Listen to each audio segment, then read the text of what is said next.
निकालिए मुकद्दस मत्ती की मार्फत लिखी गई यीशु मसीह की अंजील और उसका 25 बाब निकालिएगा। Praise Jesus, hallelujah, thank you Lord. आमीन। ये एक बहुत बड़ा जो है रेफरेंस है।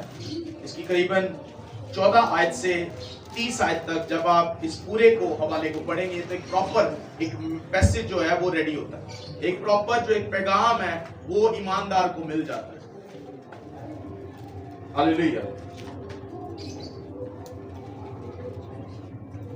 इस सारे पैसेज के अंदर आपने इसको घर जाके पढ़ना है। शॉर्टली बात करेंगे।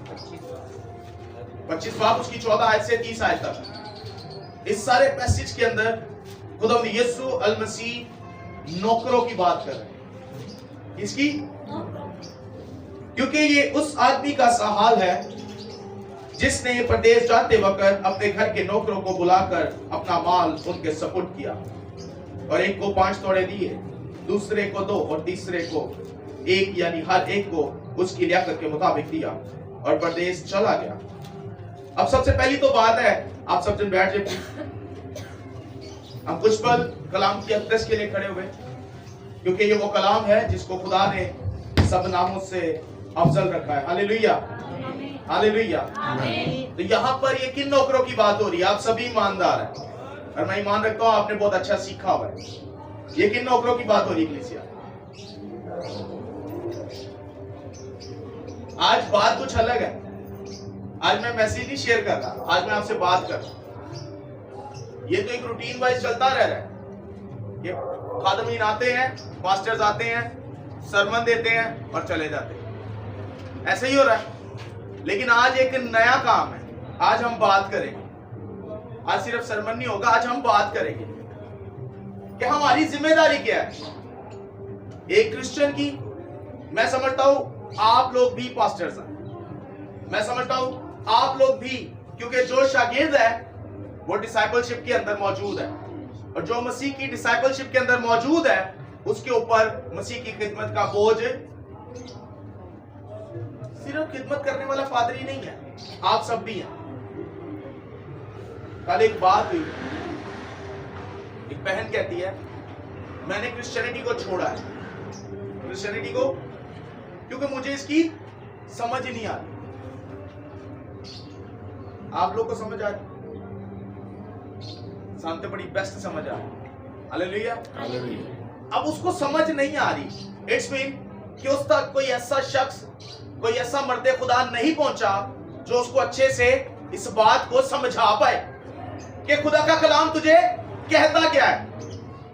तो परवेज भी अगर नहीं पहुंचा तो फिर उस तक उसके जैसे और भी बहुत सारे होंगे जिन तक पहुंचना चाहिए।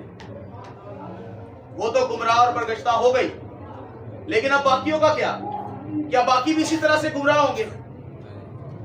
होने चाहिए? यीशु के लोग गुमराह होने चाहिए? क्यों हो रहे हैं? अदम मार्फत के सबब से। और मार्फत की बातें क्यों नहीं है? क्योंकि मजदूर बहुत। वो यार ये मेरा काम नहीं है, ये पास्टर का काम है। मेरी बहनें भाई मौजूद है, ये सिर्फ पास्टर का काम नहीं है, ये आप तमाम लोगों का काम है। मसीह के कलाम की मुनादी करना, मसीह के कलाम को फैलाना। वापिस आते हैं, ये कौन से तोड़ों की बात हो रही है?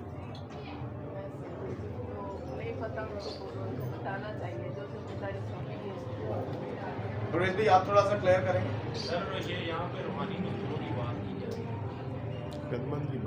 अब रूहानी मजदूर कौन है वाला? सारे। क्यों, कैसे? क्योंकि हम यीशु के खून से खरीदे गए हैं। खरीदे गए हैं, हम रूहानी खुराक खाते हैं। लेकिन मजदूर की बात हो रही है। मजदूर जब हम ब्लेसिंग को हासिल, मजदूर क्या करता है? और रूहानी मजदूर क्या करेगा? रूहानी काम करेगा, मेहनत करेगा। और रूहानी मजदूर की रूहानी मेहनत क्या है? प्रीचिंग है। बाइबल सिर्फ पढ़ना नहीं, प्रीचिंग करना, सिखाना भी। अब कितने नौकर बैठे थे? सारे ही ने। तो फिर रूहानी ਮਜ਼ਦੂਰ ਸਾਰੇ ਹੀ ਨੇ ਤੇ ਫਿਰ ਰੂਹਾਨੀ ਮਜ਼ਦੂਰ ਦਾ ਕੰਮ ਕੀ ਹੈ ਕਿੰਨੇ ਕਰਦੇ ਪਏ ਨੇ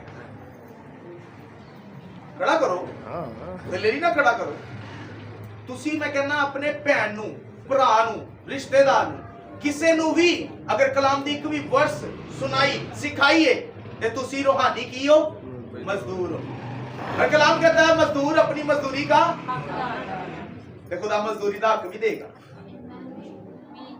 अब यहां पर हम पढ़ते जाएंगे साथ साथ दोनों की बात समझ आ गई कि उसने क्या दिए तोड़े अब कौन से तोड़े ब्लेसिंग रूहानी नेमतों के बरकतों के हाँ अल्फाजों के कलाम के हिकमत के गहरे भेदों के कि मैं तुम्हें वो रूह बख्शूंगा जो तुम्हें सिखाएगा और समझाएगा और गहरी बातें तुम पर जो मैंने तुमसे यीशु ने हमेशा तमसील में बात की उसने कहा मेरी भेड़े मेरी आवाज को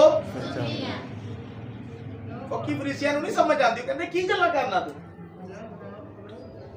तो यीशु कहते मेरी भेड़े ईमानदार क्यों क्योंकि ईमानदार की जिंदगी च मैं अपने रूह ਨੂੰ ले लिया ਤੇ ਜਿਹੜਾ ਉਹਦੇ रूह ਨੂੰ ਹੋਲੀ ਸਪਿਰਿਟ ਨੂੰ ਰਿਸੀਵ ਕਰਦਾ ਹੈ ਉਹ ਇਹਨਾਂ ਭੇਤਾਂ ਨੂੰ ਕੀ ਕਰਦਾ ਹੈ ਸਮਝ ਪਾਉਂਦਾ ਤੇ ਜਾन पाता हालेलुया आमीन 16वीं आयत जिसको 5 तोड़े मिले थे उसने फौरन जाकर उनसे लेन देन किया और 5 तोड़े और पैदा कर लिए क्या किए जी कैसे लेन देन अब लेन देन क्या है ये इसका क्या कर रहे हो लेन और ऊपर से ले रहे हो और आगे रात को प्रेयर में बैठते हो बाइबल के साथ टाइम गुजारते हो ऊपर से रिसीव करते हो सुबह उठते हो तैयार होते हो सुलह की जूती पहनते हो जब आप ईमानदार हो और मैं ईमान रखता हूं जो ईमानदार है वो किसी भी काम के लिए तैयार हो रहा है तो सुलह की जूती पहन रहा है वो खुदा से कह रहा है खुदावंद आज जब मैं जाऊं तो तेरे कलाम का वादा मेरी जिंदगी में पूरा हो और तू उस जान उस बदन उस बहन उस भाई को मेरे सामने लेकर आना जिसको तेरे कलाम की तलाश है जो तेरे कलाम का मुंतजिर है